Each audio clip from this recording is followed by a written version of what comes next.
Well, it's nice to be back with you after a couple of weeks off the surgery thing. So we'll see how this goes. Now, the downside for you is that I actually talk with my hands quite a bit. If you go to church here, you know that, which means it's going to take me twice as long to deliver what I have to say today as it normally would. Maybe not, but moves this stuff so I don't trip over that. The Moses Lake Christian Church had a long journey before landing in this building, which we landed here back in 2010.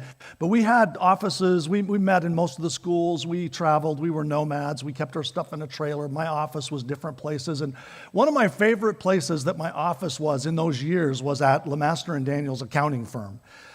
When it was LeMaster and Daniels accounting firm. Rick Honzowitz was the CEO of it here in town at that time. And I had an office down in the basement. And it was tons of fun because in part, as you may know, again, if you know me, I'm very unlike an accountant personality-wise in general. That's just like I'm not the same personality as the accountants. And I loved being with them. And the rituals, they included me in their rituals. During tax season, they would go to lunch at different places. One of the places they went to every year was the Ripple. Only time I ever been to the Ripple during tax season to have chicken. They say the chicken at the Ripple is amazing. And what I found is the chicken at the Ripple is precisely like the chicken at any gas station. But anyway, it was always fun to do that. But one of the traditions was on Pi Day. You know when that is? Yeah, March 14, 3.14. Yeah, some of you in this room probably know a lot more digits with pi, and I don't know how to help you with that. But anyway, we would have pi. So Rick Honzowitz's birthday. Rick, who's the accountant, who was the CEO, his birthday's on March 14. There are no coincidences. Like this was just. And so he would bring pie, and so we would all gather around the coffee pot at coffee time every day, and when it was Pie Day, everybody would be up there eating pie. And one particular day was really I had just finished building a house, and one of the accountants, Chris Hesse, who got to be friends with me, we were all talking about stuff up there, and there were probably about 10 of us standing around, and it was me and 9 accountants. And so Chris says, it's kind of interesting. Is it like you built a couple houses, right? I said, yeah, this is the second one we built. We just finished it. And he goes, it's really interesting to me that I think I know a lot of pastors who actually kind of keep their hands in carpentry. And that's interesting to me because Jesus was a carpenter. And that seems so interesting. And I said, yeah, it is kind of interesting. And he said, I was just wondering, were there any accountants with the disciples? And I said, well, there was one, you may remember, Judas. But we don't have to go into that a long way. So it's like I'm not making any. I'm just saying. There was one, but being in that office was it's a highlight of the last 30 years. I really enjoyed being a part of that team and standing around that coffee pot and getting to know people and hanging out with the accountants. I really love being with people who are different from me. I like to kind of learn what people are like. And I actually try to surround myself with people who are different than me. And in general, accountants tend to be. We have a son who's an accountant, and I just love who he is, but we're different people. But what if I told you that Jesus said, in the end, it's your accountant who has his finger or her finger on the pulse of your spiritual life, even more than your pastor or your therapist. It's your accountant who knows what's going on in your spiritual life, maybe more than your pastor or your therapist. And here's why, because you can lie to your pastor or your therapist. One of the conversations that I've had with Rick a few times is he was telling me that when he first started as an accountant in Moses Lake, before he had any of his own clients, they put him in the basement, and his job was to comb through people's records to help the accountants with their clients. And so he said, really, I felt like after a few years of that, I actually knew their clients better than the accountants did, because I knew most of the things about them. I knew where they vacationed. I knew where they bought their clothes. I knew where their favorite restaurants were. I knew what they bought their husband or their wife for their holidays or for birthdays or whatever. He said, I felt like I really knew them. I knew how generous or ungenerous they were because it was my job to pay attention to where they were spending their money. And that's an interesting concept, isn't it? It's interesting to think about how our money really and how we spend it points to some things about our life that are really important. important to think about. I've had a few pastors over the years say to me, you really should know what everyone at your church gives. And I really don't want to know that. And I've really made that clear. That's not information I want to have. Here at MLCC, there's one or two people who know who gives what, and you probably just got a letter from them saying what you gave in 2023. I don't want to know that. There's a lot of reasons for that. Mostly, I just don't want to burden my mind with that kind of stuff. But I understand the point, right? If you want to know where a person's spiritual life is, it's helpful to know where their money goes. And so as we think about sowing and reaping in 2024, I think it might be interesting for us to just kind of push on this a little bit and ask ourselves the question, when was the last time we really made an assessment of how we're doing with our finances? What are we doing with what we have? How are we spending what we have? And so that's a topic that really fits within this series of sowing and reaping. It's making an assessment as we take a look at this year, and now we're kind of into it, right? We're into February. But just asking that question, what are we doing with what we have? And I want to just talk about three financial principles this morning as we launch into that. The first is that the way we spend our money does help us understand what we value. The second thing is that we're not actually owners of anything. We're just managers. We have some stuff that we manage, but we're not owners. And the third thing is that God's command to give and to be generous is first and foremost an invitation to trust God. That's what it's about. And so we think about finances and recognize that Jesus teaches us that where your treasure is, that's where your heart is. He's really talking here about an assessment. A couple of years ago, our granddaughter she wasn't quite 2 yet. And Josh and Kara were over, and Vida was there, and she was toddling around the family room, and I was sitting there, and we have kind of a big ottoman in there by our sectional, and on that ottoman was my wallet.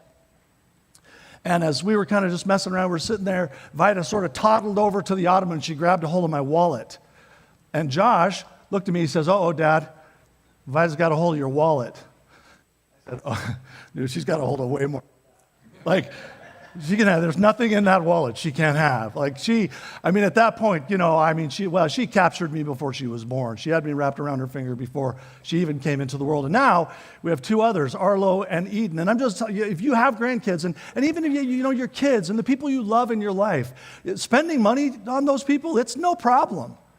I'm probably not very wise when it comes to spending money, and particularly when it comes to spending money on the people I really care about, because actually I don't value money that much as it comes to that.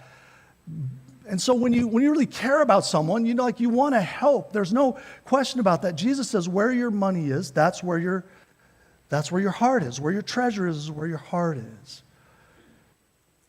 And so we think about that. In Matthew chapter 6, Jesus just teaches clearly on that concept. Matthew chapter 6, verse 19 through 24 says, Don't lay up for yourself treasures in heaven, or on earth, rather, where moth and rust destroy and where thieves break in and steal. But lay up for yourself treasures in heaven, where neither moth nor rust destroys and where thieves do not break in and steal. For where your treasure is, there your heart is also. There your heart will be also. The eye is the lamp of the body. So if your eye is healthy, your whole body will be full of light. But if your eye is bad, your whole body will be full of darkness. If then the light in you is darkness, how great is the darkness? No one can serve 2 masters, for either he will hate the one and love the other, or he will be devoted to the one and despise the other. You cannot serve God and money. You can only have one true master.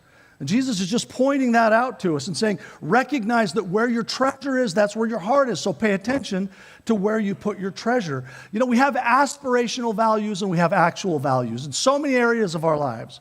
Now just think about that, aspirational values. The aspirational values are what you want to be values. If somebody were to say, what do you value the most? You'd say, you wouldn't say, this is what I do value maybe. You'd say, these are the things I want to value. Then the question is, how does that line up with your actual values? Your aspirational values versus your actual values. And what Jesus is saying is that if we do an assessment of where your money is, your treasure is, we'll know what your actual values are. You might want them to be something else, and that's okay. We have many values that are actual that we would like to do something different. Like we have aspirations of being maybe better or growing in certain areas, and that's a really good thing to have. And so what we want to think about is how do we align our actual values with our aspirational values when it comes to money, and that means that we have to manage what we have before we spend it. There are a lot of things like that. We talk about, what do we have? What are our resources? We have our time, we have our treasures, we have our talent. And all of those things we should manage before we spend if we want to be really intentional about what we reap in those areas of our lives. It's really easy to waste money. It's really easy to waste time. And it's really easy to waste the gifts that we have, maybe just on ourselves. And so we want to think about that. What I want to challenge you to really specifically today is to give some thought to making an assessment of just how you're doing. If you're married, that's a conversation you got to have as a couple. If you're not married, that's something you can do on your own. But to really sit down and think about, what am I doing with what I have? Because if we're not attentive to it, what happens is it just runs us. Like maybe we never have enough, and so we're always trying to get more. We're trying to figure out how to pay the bills, and we can let our money manage us, or we can manage it. And it's just important to align that. And the way that we do that is by making an assessment, taking some time to see how are we really spending our money. Not where do you want to spend it, but actually going back into your check register. I know a lot of you in here know what a check register is. Some of you don't. For some of you, you could go back through your Venmo account or whatever, right? But you could see. Do you think that's interesting about Venmo, if you have Venmo? How people have public Venmo? Like if you go on Venmo, you can see where other people are spending their money. That seems so odd to me. But if you have a Venmo, you can see, what are my transactions? Venmo is an electronic way of sending money to other people, for those of you who are a little bit older than me. Or maybe just as old as me. But we have to be attentive. Otherwise, our money will actually run up.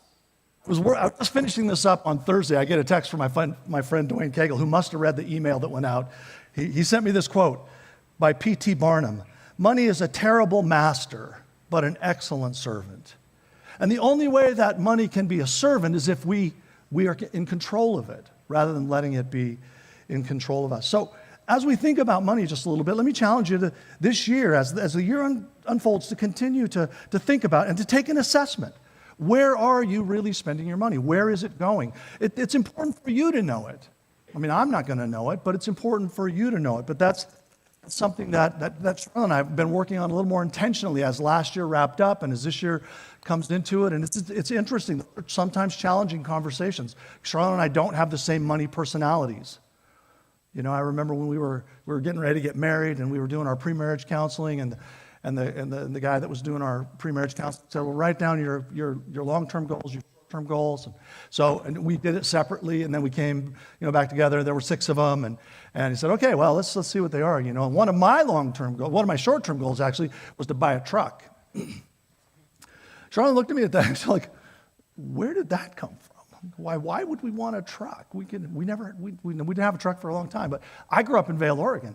Vail, Oregon, you may not know this, but you're going to know it now, has the Guinness Book of World Records record for the longest truck parade. That's no small thing, because Vail, Oregon only has about 1,200 people in it. There's a lot of trucks around there, and I hope they try it again, because I'm definitely going on the next time around. I missed the last one, but you think about that. Like, we have different money personalities. Some of us are spenders, some of us are savers. We value different things, and so that's just really important to think about. And so I'm going to challenge you to take an assessment, give some time to think about what are you doing with what you have financially as this year unfolds. And one of the reasons that's important is because Jesus says that we are managers, we're not owners. He reminds us that we're stewards of what we have, not owners of what we have. The parable of the talents in Matthew 5, you're probably familiar with it, but Jesus tells this parable. He says, "For it will be like a man going on a journey who called his servants and entrusted to them his property. To one he gave 5 talents, to another 2, to another 1, to each according to his ability. Then he went. He who had received the 5 talents went at once and traded with them and made 5 talents more. So also made 2 talents more. But he who had received the 1 talent went and dug in the ground and hid his master's money.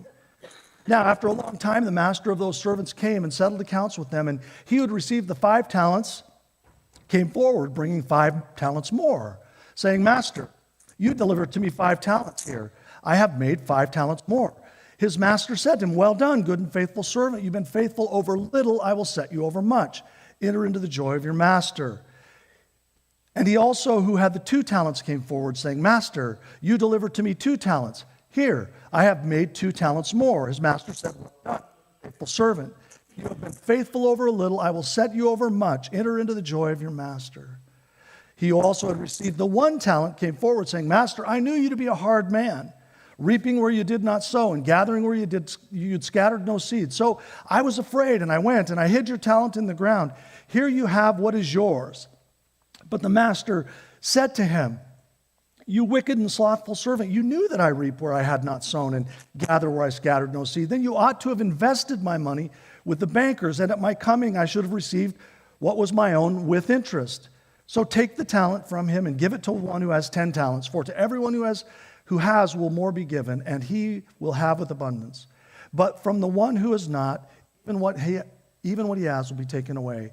And cast the worthless servant into outer darkness, in that place where there will be weeping and gnashing of teeth. This is a crazy story, but a really interesting story that Jesus tells the people that this is how it works. You're given some, and what you do with it matters. You're a steward of what you have. Now notice that not everybody had the same. There was a servant who had 5 talents, and there was a servant who had 2, and a servant who had 1. And it says they were each given according to their ability. And so we don't all have the same. We're not all going to have the same amount of anything. We're not going to have the same amount of money. We're not going to have the same amount necessarily of time. I mean, we all get 24 hours in a day and all that kind of stuff. But I mean, some of us have more responsibilities. Some of us have less. It just depends on how that works out. And we're not all gifted in the same ways. But we are gifted. We're gifted with treasure and with time, with talent. And what we do with that really matters. It makes a difference because we are accountable for what we've been given. And Jesus tells the story to remind us that you're managers, you're stewards of what you have. And so we're given multiple resources over which we're called to be stewards. It's important to think about where we spend those resources. And specifically when it comes to money, there are 5 uses of money. This comes from they have a ministry called Money Matters. And the order of priority that we spend money according to our culture is this. We spend it on lifestyle. In the culture, this is where it goes. First of all, we spend what we want on our lifestyle. 2, we pay. 3, we pay taxes. 4, we save and invest. And 5, we give. That's the priorities of the culture. And so when you look at that, we spend it on lifestyle, and then of course, we repay debt because we spend more on lifestyle probably than we make, or that's the case for many people in our culture. We pay taxes. That's a non-negotiable. I mean, some people try not to. It doesn't usually end well. Then we save and invest, and then we give what's left, if there is any left. That's kind of the priorities that the culture has for money. And so we want to kind of flip the script. We want to turn that over and look at a more biblical approach to how we do take care of what we have, how we steward the money that we have. Here's the pattern. First is to give it. We give off the top. Second is to save and invest. So give to the kingdom, give some away. Second is to invest for yourself. It's to pay attention to the future for your own life. Then pay taxes. And the last one is to spend it on lifestyle. Just to think about flipping the script there. I don't know what order you spend money, but that's a way of thinking about it in terms of a kingdom priority. Give some away, be generous, pay yourself, and then from there on down, it starts to go in different directions. They also talk about 3 uses of money. As you're raising your kids, how do you teach your kids about money? There are basically just 3 categories as you're teaching your kids about money. 1 is to give. Number 2 is to save. Number 3 is to spend. There used to be, I don't remember where this came from. I don't know if you guys maybe remember this or saw. There used to be this piggy bank. I think it was from like Larry Burkett's ministry. You remember that? It was a piggy bank, and there were 3 slots in the piggy bank. And 1 was for giving, 1 was for saving, and 1 was for, spending. And so we had these banks when our kids were small. And just kind of the idea, right, that if your kid gets an allowance maybe, and it's $10, to say, okay, $1's got to go in the giving slot. $1 at least has to go in the saving slot, maybe more. And then you have the rest. Then you can actually see where your money's at and pay attention to where it goes. And what a beautiful opportunity as our kids are growing up to teach about generosity and to teach about thinking about the future and thinking forward. And how are you going to spend? How are you going to steward what you have in a way that honors God? And so we think about those categories of our spending. It's important, again, to put first things first. God's command is to give first. That's the first thing we do with our money. To be reminded that everything we have is a gift. And second, that it's an invitation to trust. That's why giving is such an important part of God's economy. Generosity and giving are tools for shaping our souls. I listen to a podcast. It's actually a couple of friends of mine who do a podcast, and they think a little bit differently than me, but I listen to it routinely. And whenever they start talking about money and about how churches are asking for money, they always kind of say this. They're like, it's immoral for the church to keep asking for money because think about how hard things are in the culture. Think of how expensive it is. You know, inflation's crazy. It's really difficult for people to get along, and the church should stop talking about money. And there is kind of a cliche, isn't there, that we always talk about money. I find that people, particularly who don't attend church very often, think the church always talks about money. Maybe there are churches that do talk about it. Here at MLCC, I've actually been challenged over the years that we don't talk about money enough. You know, we have an offering moment. Brian led us through that today, and that's delightful. And offering is, kind of different now. You can give online. You can send it from your bank. You can put it in the box. It's different, but we talk about offering. But money is an important topic that we need to think about. But when someone says, well, the church is talking too much about money and it's immoral because people don't have very much, I think they say that because they've missed the point entirely of why we give. Now, MLCC has been a generous church. I've been living with this church for almost 35 years. And this church has been incredibly generous. It's been generous to me. It's been generous to others. It's generous in its giving money away to missions and many things. And I want to just be really clear. I'm not choosing this topic. We didn't add this topic to this series because we're struggling with money here.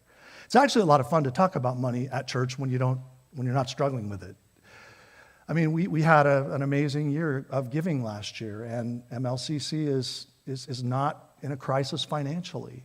I don't say that in any way to brag, because it's not up to me. It's just the reality. We're not in a financial crisis. So I'm not here talking about money, and specifically not here talking about giving, because frankly, we got to keep the lights on and pay salaries, and update our candles routinely. That's not why I'm talking about it. We are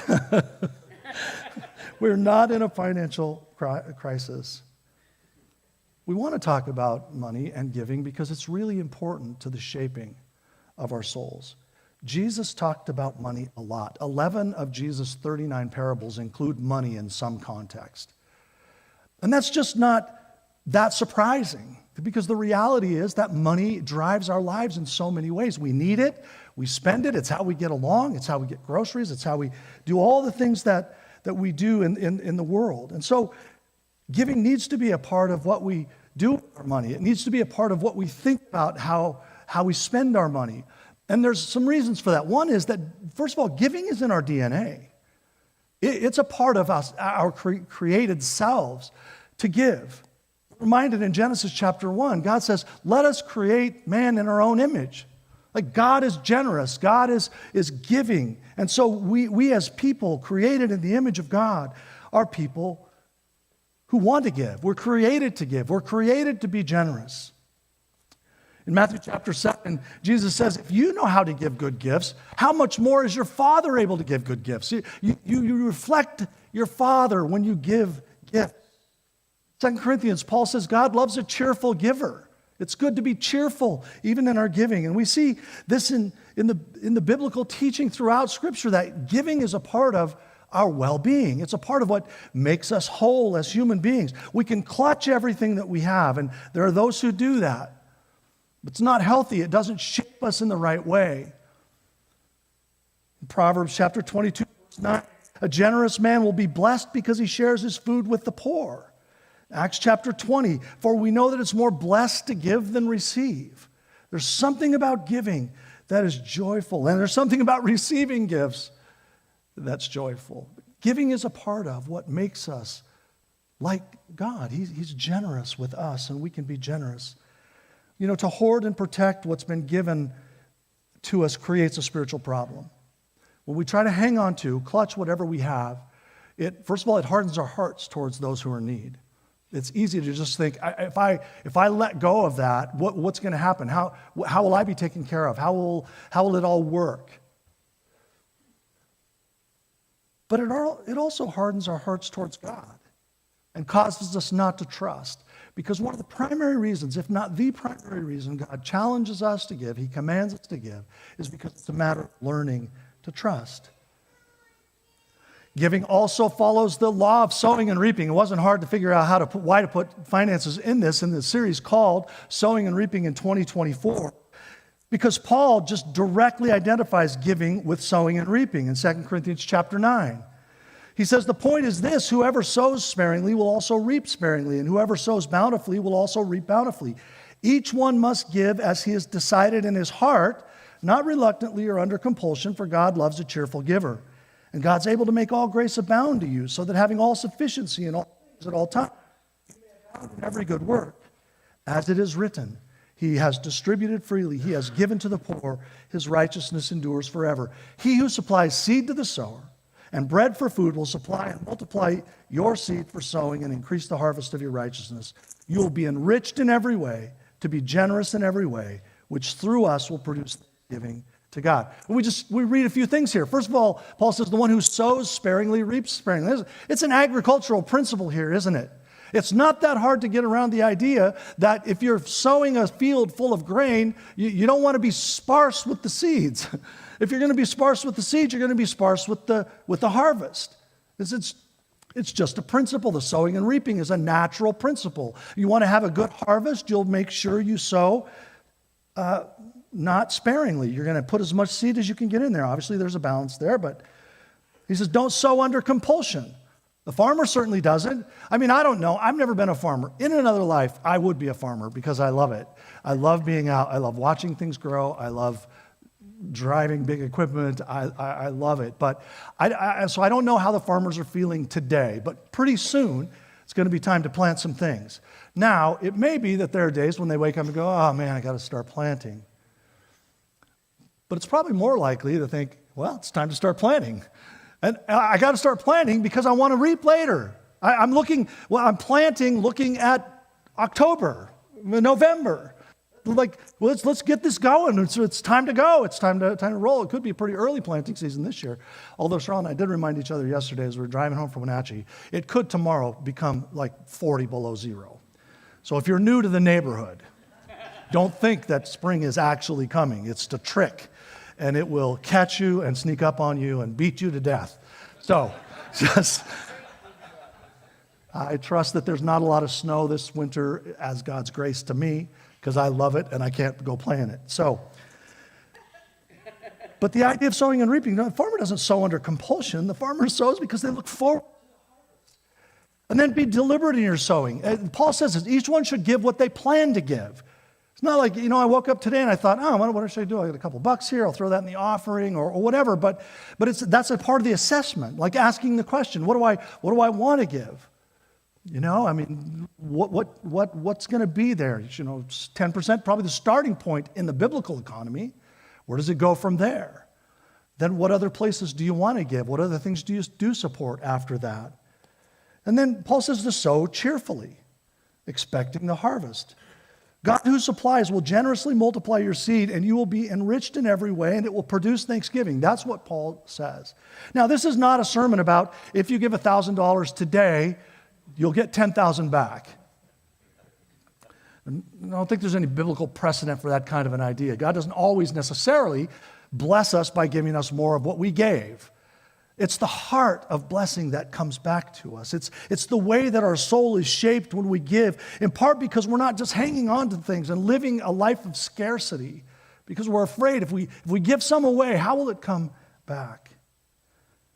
And so there's an importance in the way that we give, in the order that we give, throughout the New Testament and the Old Testament, it's always first fruits. We give the first part. That's important to this whole teaching. That's important to the whole concept of money biblically. It's important to recognize the order of when we give it first. God asks for a tithe. That's a tenth. And it's not just any tenth, it's the first tenth that God asks for. This is, by the way, throughout Scripture. Now, sometimes we see the tithe and we think, well, that's a part of the law, and we don't live under the law anymore. I want to just shake you up a little bit in that to say that the tithe was something that was in place before the law was given. Like, we get the tithe way back in Genesis. Genesis chapter 14, you remember when Abraham and Lot, and they were, Abraham rescues Lot, and they rout the other army. Melchizedek comes along, and it says that Abraham gave him a tenth of everything that he had. That's repeated in Hebrews chapter 7, by the way. The giving was a part of the story before the law ever came into being. You remember Cain and Abel got in a little trouble because giving an offering early on, like at the garden was, just after the garden was an important piece of what happened. God had woven this idea of generosity into their very lives because it was important, and it was understood that this was a part of what's going on. I think the story of Cain and Abel is interesting, by the way. One of the brothers gives an animal, one of the brothers gives produce. I actually think the reason the produce wasn't an offering accepted by God is because both brothers had animals, and animals were a sign of wealth. And I think that there's a chance that not giving the animal was a part of kind of holding back on the wealth. I can't think of I can't make sense of it in another way. But it was a sign of wealth. If you had lots of animals, that was a sign of wealth because it could create more. And so that picture, but the point here is that giving and tithe specifically doesn't just come in at the law. It comes to us before the law. And the point of the tithe in the economy of God is that we give him the first part as a matter of learning to trust. We give him the first part as a matter of learning to trust. It's not about how much we have and how much we can spare and the economy's bad and can we do some things. And this isn't about haranguing you about giving. It's just saying the concept of giving in the Old Testament and the New Testament is that we give the first part because it teaches us to trust. God says, trust. Trust me that I'll take care of you. Give me the first part and let me show you that I can take care of you. Again, we sometimes think that, well, church talks about money because the church needs money financially. And of course, it would be foolish of me to say we don't need it. We do. We, like any organization, we pay our salaries with money. I did get paid a watermelon one time for doing a wedding, but in general, I'm not making that up. But in general, we pay our people with money. We keep our lights on with money. The PUD calls us, once a month and says with a little piece of paper, if you want your lights on, we do need money. But that's not the point of talking about it here. But what we do with our money does matter, and it is a part of our kingdom life. And it is a part of being engaged.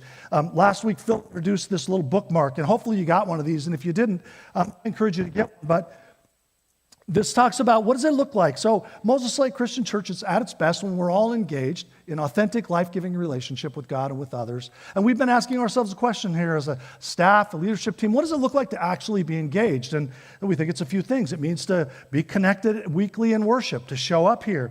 It means to respond and give with a heart of generosity. It's giving to the church. It's being involved in a community of believers beyond Sunday morning. Where are you connected in life groups? Where are you connected in life?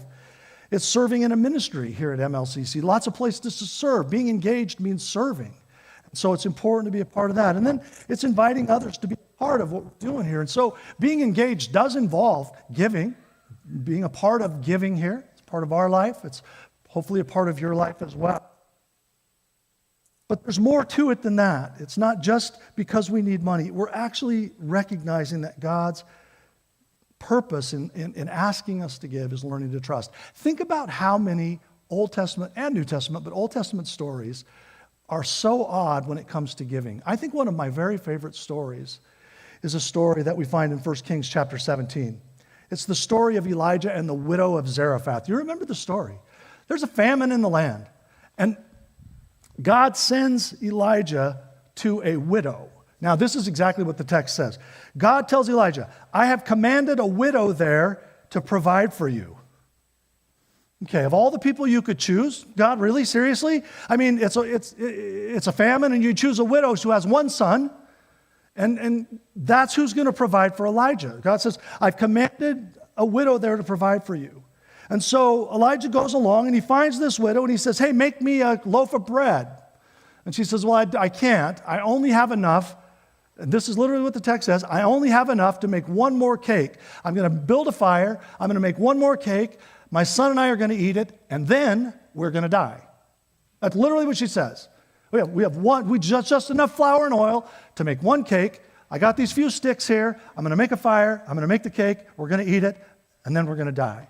Imagine, pretend this is not just a Bible story that you've known for your whole lives. Imagine this is a real story, because it is. This is a real story, and you're the widow. It's you and your child, and some person you don't know walks up and says, yeah, because here's what God says, you feed me first, and then there'll be enough. You'll never run out after that. That's the story. You make me the cake first, and you'll never run out of oil and flour. She does it. I don't know that, I'm just transparency here. I'm not sure I could have done that. I don't know. But God invites her to trust him. And the oil and the flour didn't run out.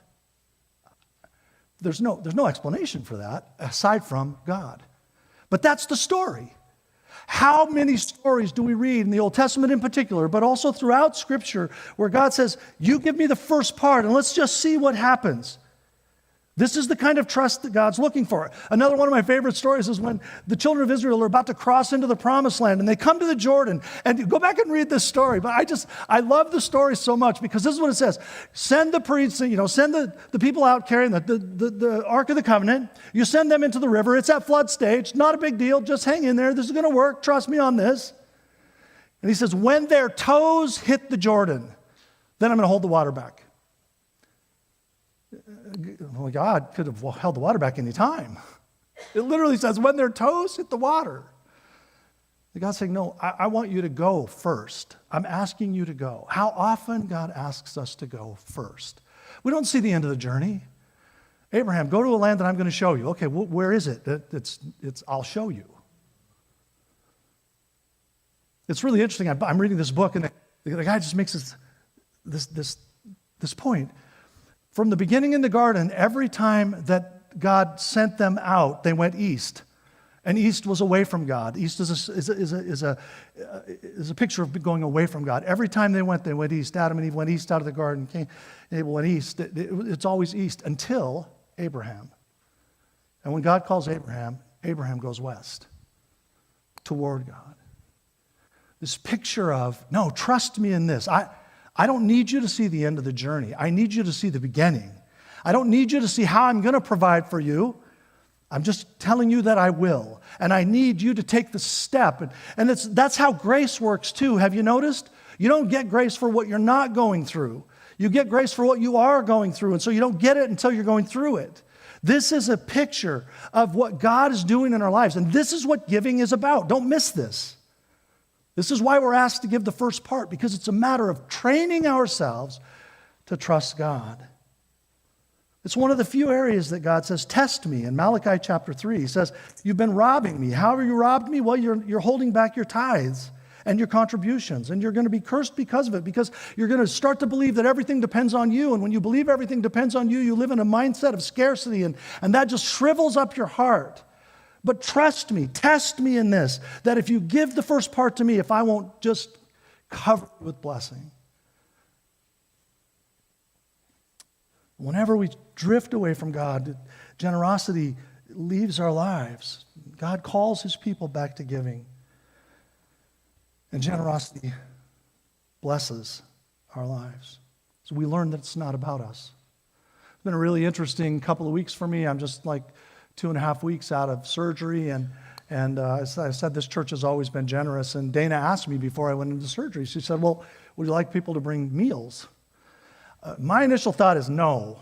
Because, I'm pretty capable. I mean, I do a lot of cooking at our house because I really like cooking, actually. The kitchen's a delightful spot for me to live in.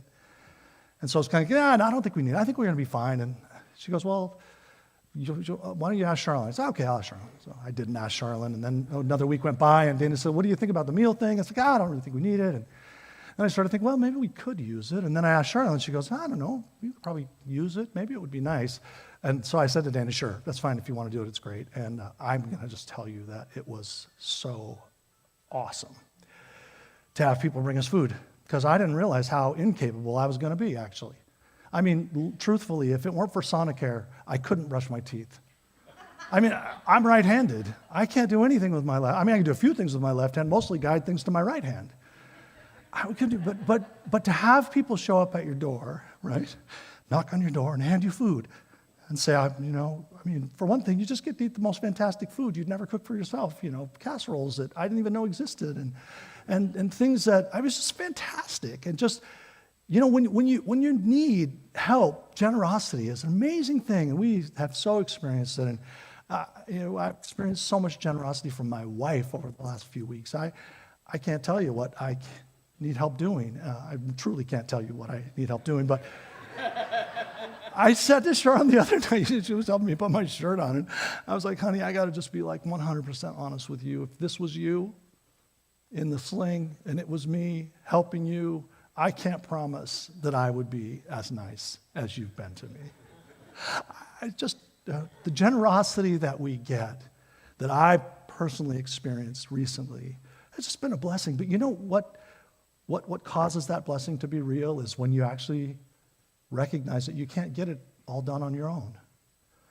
Well, when God invites us to give, He's just trying to remind us you don't get it all done on your own. Give the first part and trust me to help you. Be attentive to what you're doing with your money, because it's a signpost to what values you hold in your life, actual values. And recognize that it's not yours. You're just stewards. We are just stewards. And that giving is a matter of learning to trust. And so here's some questions about just this financial stuff that to just think about over the next week. If you gave a list of all of your spending decisions to your accountant, what would they conclude? What would they conclude? What are your priorities? If you stop and carefully track your spending decisions, what will you learn about yourself? There's a chance, I know that's true actually, that there are some of us in this room can't actually tell, we don't actually know where our money's going. It's important to evaluate that so we can learn what we care about. How intentional are you with managing the resources that God's given you? And then what would you say that you are managing wisely in your life at this point? Are you managing what God's given you wisely, or are you managing it poorly? We're not earning God's favor by managing it wisely, but we're doing what we can do with what we have in the best way, and that glorifies God. And so, doing an assessment. How are you doing with giving? Is it a struggle? Do you find it a challenge? I will just tell you that giving, I didn't really grow up in the church, and so when I got married to Charlene, she did, and her family was really faithful about that. Charlene totally led the way in giving in our family, and still does, because it's just like it's non-negotiable in her heart. And that's been really, really good. It's really helped me to move in that direction. But I just want to invite you, if giving's a struggle, maybe you're saying, I don't know how I can give 10%. All right, make a decision about 1%. Be generous somewhere. Begin today if that's not something that's comfortable with you, because it is a matter of learning to trust that God is the one who cares for us. Sowing and reaping in money, it matters more than just giving. It's really a part of how we steward all that God has given us, and we glorify Him in the way that we do it. And as we give, it shapes our soul to trust more. Let's pray. Father, we thank you for your faithfulness. We thank you for meeting us here today. We thank you for all the ways that you care for us. Help us to be attentive to what we do with what we have, not because we earn your favor in any way, shape, or form by doing more than less, but it does shape our lives. We give attention to what we do with what we have. And so we just want to think about that. And God, we want to give back to you what's already yours anyway. And so help us, teach us to be generous people so that we might reflect your heart as we live our lives out and our faith out in this world you've placed us in this place and time. In Jesus' name, amen.